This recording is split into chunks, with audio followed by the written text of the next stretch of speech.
Welcome back to another panel hosted by the Arize of ML Observability Unsummit. Today we have the founders talking about what is ML observability. It's in everything that we've been talking about and posting about, but really, what do we mean by ML observability? And that will be the focus of this panel today. But before we kick it off, let's do a round of intros. Today I have with us the CEO of Arize, Jason Lopatecki. Jason, do you want to introduce yourself a little bit?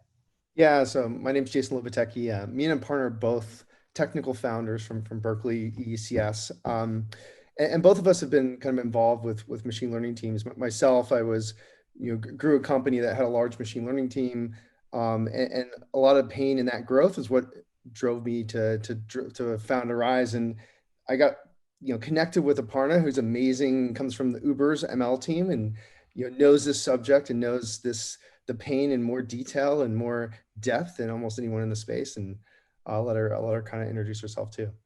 Yep. So hey everyone, my name's Aparna, and like Jason mentioned, previously worked on Uber's ML platform team, and just saw a lot of pain points when you're actually trying to move models, from the research or the offline world into the online world, and a lot of the issues that I personally experienced convinced me that, you were not, 5, 10 years from now, 2 years from now, we're not going to be putting models into production without some kind of observability, knowing what's actually wrong with them, being able to troubleshoot them. So that's why we founded Arize, and we're excited to share what we're building in ML observability with y'all.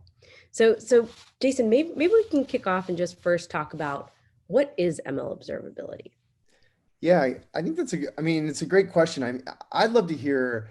I mean, you came from one of probably the top ML, organizations and companies in the world and in Silicon Valley. And what do you think as you see, some people think, something's monitoring, something's observability. Is it just a fancy word? How do you view those differences between platforms that, or kind of the monitoring function versus an observability platform?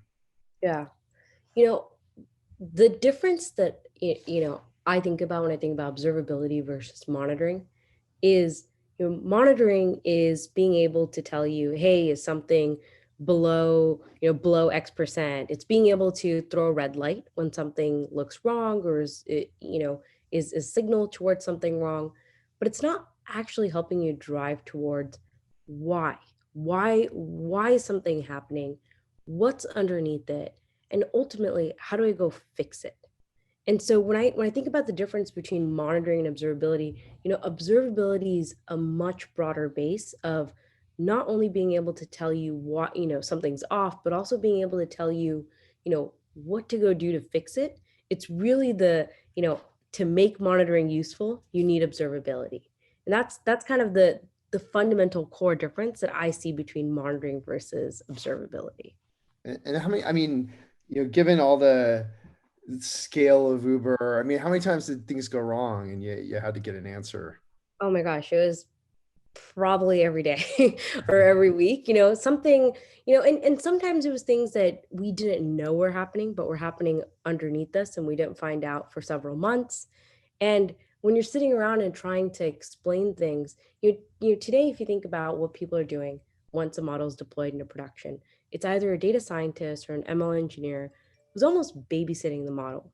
Every day they're either writing some scripts or they're building some ad hoc dashboards, and they're trying to understand, is the thing that I've built actually working in production?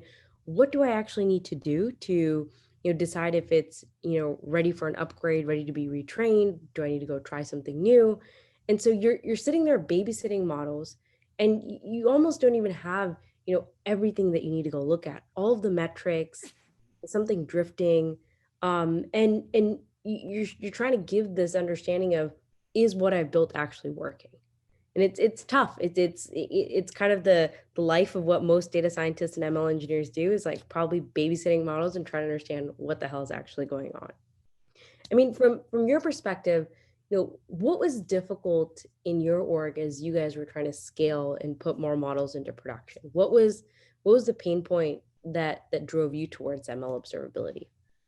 I mean, for us, I feel like the there was lots of issues between making what worked in the lab work in the real world, make it work consistently across customers, consistently across environments. And so lots and lots of challenges with making results match between what you live in a Jupyter notebook and the reality of when it's deployed.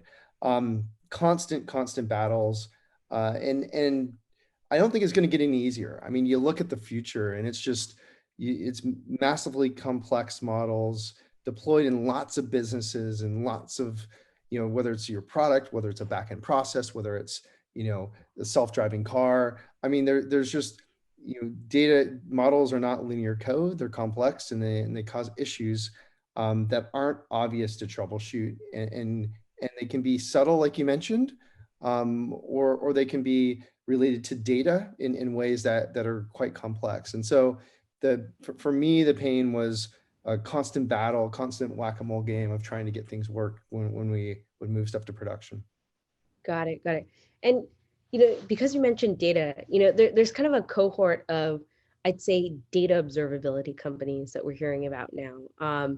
Monte Carlo, Datafold, and that space is, in some ways, I'd say similar-ish to model observabilities. In other ways, very, very different. What would you, at folks who are thinking and looking at the space and looking at data observability versus model observability, what do you think are the differences? What do you think are the similarities? Are they, how would you kind of explain the two to someone? I mean, I think on the surface, when you first look at the space, you might think they're the same. And I think if as soon as you start to scratch the surface, they're drastically different. One, they're targeting different people in the organization. Two, the data worlds and the data observability piece is really very table centric. You're looking at tables, you're looking at changes to tables, you're looking at the data in those tables, and maybe it's flowing through. But it's not this concept of a model and a model version and data flowing through a model and different models being trained in different ways. And so they're just very different things that you're observing and making decisions on and comparing. And then if you dive below the surface, models are about performance. You train a model because you're optimizing a performance metric. And data is pretty broad, and the ways it can fail, are pretty broad. But a model, if you're missing the concept of model performance, if you're missing the concept of model versions and how they relate to data, if you're missing the concept of how performance of a model relates to data and the different types of models, it's just drastically different. You can have many types of models, and each one has subtle differences in observability. So for those of us who kind of leaned in, it's drastically different. On a surface, a very surface, just talking about the subject, I think people might confuse the two and think they're the same. Got it. Yep. I absolutely agree. And one of the key points that you hit there was kind of there's a difference in person between the data observability and the ML observability. Can you elaborate on that a little bit? I mean, it comes down to the core of, who uses an ML observability platform, and, why are they different people? Yeah, I mean, coming from an ex kind of ML engineer, I think you're hitting it right. I mean, in our world, it is the ML engineer that lives and breathes these problems on a daily basis. It's the person, and the ML engineer is a function. It's not necessarily just a title, but it's whoever's responsible for making that model work. And for In data engineers, some cases, just kind of hitting on that, like yeah, in some cases, that's absolutely right. And we're hearing this term of kind of full stack data scientists, and that's yeah, coming up more and more often. And it's these data scientists who, honestly, it seems a little bit of just kind of superheroes or superwomen. They're not only building the models, but they're also responsible for deploying it into production, making it work in production. And so in that case, they're also doing the ML engineer persona of bringing that model to the real world and making it successful in the real world. But in other cases, there is a split between this data scientist who's building the model and the ML engineer who's actually deploying in the real world. And so the ML observability platforms are really more targeted, like you're saying, towards this person who's actually doing the ML engineer function versus, I think I'm, taking the words out of your mouth here, but kind of the data observability platforms are really targeted towards maybe a data engineer. That's really who's their key persona. Yeah, absolutely. And I think, those are, you know, it- those are different kind of functions, different organizations, different skill sets. Um, and you're going to see very different platforms emerge. I mean, when I look at the data, the data observability platforms, they are drastically different in functionality than the model observability ones. They're different markets in the end. But at the highest level, you go, oh, it's just data, a model is just data in. There's decisions, aren't they the same? Um, I think too, there's a good point there is like the build. So there's tons of different camps and how you deploy and how you organize. I mean, similar to software engineering, lots of different ways you can organize teams to decide like who owns what. And I think one of your points is one of the things we see out there is there's build it, you own it. The data scientist, kind of full stack data scientist almost concept. He Yeah. owns the model in production versus this splitting of the roles, data, ML engineer versus data scientist. And it's just, there's different, like every software organization, you have different ways you decide to organize, and there's no probably right way about that. But either way, you've got a function that really the data scientist is either doing it himself or it's split off. Yep. Um, Yep. and we're seeing more and more of this role split off actually growing. Yep. Yep. Um, so another question here, kind of, talking about, you know, ultimately kind of, the person who's actually responsible for the model, deploying it into production, really using the ML Observability platform, you know, why would you want one? I mean, why would you want to use an ML Observability platform? I feel like that's something that we're seeing more and more people invest and look in, research and talk about ML monitoring and observability more this year. Why do you think they're doing that? I mean, what are the benefits of having that? I mean, if you're investing tens of millions or 50 million or 100 million in machine learning or AI to beat your competition, um, some of that money is going, and a lot's going to the data scientists who build the product, but some's going to the infrastructure around it. Some teams are having to build stuff, and making sure that investment actually works. In my case, in my experience, like we would build models and tons of investment and so much pain in trying to make it match and work versus what we had built. So there's a piece here of just trying to make sure your investment actually delivers. You know where the problems are. You get ahead of issues, and the reason you pull, the pain point's deep enough that if there aren't ML observability platforms, you're building it in house. And Yeah. so I think a lot like early days of software, people built everything. There was no software tooling. You're seeing now these very kind of amazing vertical infrastructure companies, and I think there's a number in our space, start to build software to help people tackle these ML infrastructure problems. Yeah. And this is one that is needed to ensure your investment works. If you have one critical model, you need us. If Yep. you have 10 models, you need us. If Yep. you have a couple models that aren't critical, aren't doing much, maybe you shouldn't be investing $20 million in machine learning. Yeah. So Yeah. so like in general, if you have one critical model or you start to have a lot, which is most teams are starting to have, you need platforms like this to support you support kind of the way in which you want to deploy models, which is very much like software with the quality and consistency, the ability to improve and get better. So that's what I see out there. I guess, asking you the similar question coming from your side, which is, large tech infrastructure company. What do you see? What do you see as the drivers?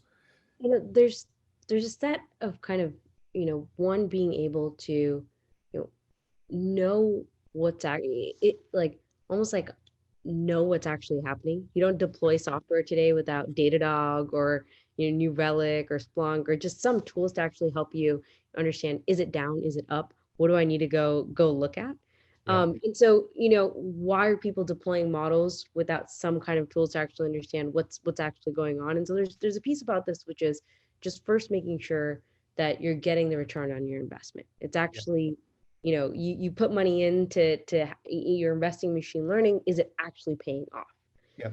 And then there's like a second piece here, which I think is also, you know, e- also used for, there's almost, this tension between data scientists and ML engineers. If you have two separate people in a role, or even between, ML engineers and others on the team, not knowing what the model is actually doing, communicating with the broader team of which models are actually performing well. Is it, data scientists might say, it worked great in my offline training mode. Once it's deployed into production, it doesn't see the same results. How do you really troubleshoot that? How do you communicate to that team? And so there's a piece of this which is also, you know, being able to truly troubleshoot, truly share that information to your team, and improve things, and not just assume, once it's deployed it's working fine. You're just kind of flying blind and not really knowing kind of what's actually going on. And then in I'd say So are the you saying when you deploy a model, it doesn't just work? I surprisingly that comes up a lot. There's this actually amazing blog post that I think, both of us have read, and we talk about a lot. It's kind of, you know it's a lot of folks kind of deploy models and then they fly blind, not really being able to know what's happening. And it's scary. I mean, it's scary because there's a set of models that you can understand and explain today, and you might be able to kind of, maybe troubleshoot it offline in one or two off cases. But as these models get more and more complex, are you really going to deploy a model that you don't understand into production and assume everything's just going to work as expected? Yeah. And so it's part of this kind of, they're not getting any simpler. They're only getting more complex. It's really important to have tools to understand and troubleshoot these really complicated, complex models. I think on that front, great question. Great question comes up a lot. Is just how does explainability and what is it? How does it fit in? Is explainability a platform? Like what is explainability? And how does it fit into the observability suite? Yep. So this is a really good question. I think explainability absolutely fits into ML observability. Being able to understand for a specific decision or a cohort of decisions, what actually was driving towards a decision? Why did my model make the decision it made? Mhm. Is so important in troubleshooting and being able to analyze. So even if you just leave out all of the pieces around regulation and compliance, from just an engineering technical standpoint, being able to troubleshoot and analyze your models, it's absolutely crucial to know for this specific decision what were the drivers. And Mhm. and not just at an, overall global view, but also for individual predictions and individual customers. As we hear about this often, being able to explain why the model made the decision it made. And then you have this whole host of kind of, you know especially with, the industries we work with and the industries we talk with a lot, there's a lot of regulation, a lot of having to go and explain why they got maybe rejected for a loan, why they actually, why did the model make a decision, and having tools to not only, have a data scientist go and spin that up every single time someone needs to go explain a model's decision, but having software do that in an automated fashion is really kind of a second core piece of why explainability fits into the broader ML observability play over here. Got it. And I mean, as you think about explainability, is that is that a set of features, or do you think there's an entire explainability platform in the end?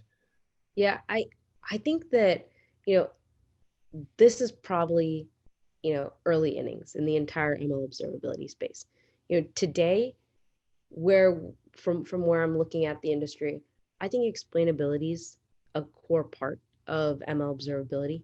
You need to be able to, use things like SHAP values, line values, feature importance, in actually understand and troubleshoot models and their predictions. um it in some cases, explainability can be used in not only the production aspect of machine learning, but also in pre-production roles of machine learning.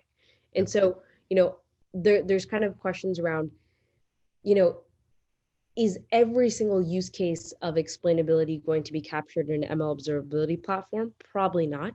There are probably use cases for explainability, earlier up in the development, maybe earlier in the life cycle of, feature understanding, kind of your feature pruning.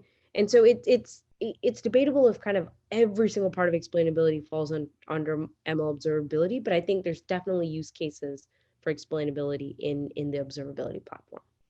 Yeah, no, I definitely think so too. And I mean, I was kind of thinking that myself, as I think of us troubleshooting and trying to figure out problems and bottoming out issues, Yeah, many times there's a lot of things you use, a lot of pieces of an observability platform that help you get at the why. And sometimes it's explainability, but many times it's a number of other, yeah, model analysis techniques or approaches or metrics that you need to get to the answer.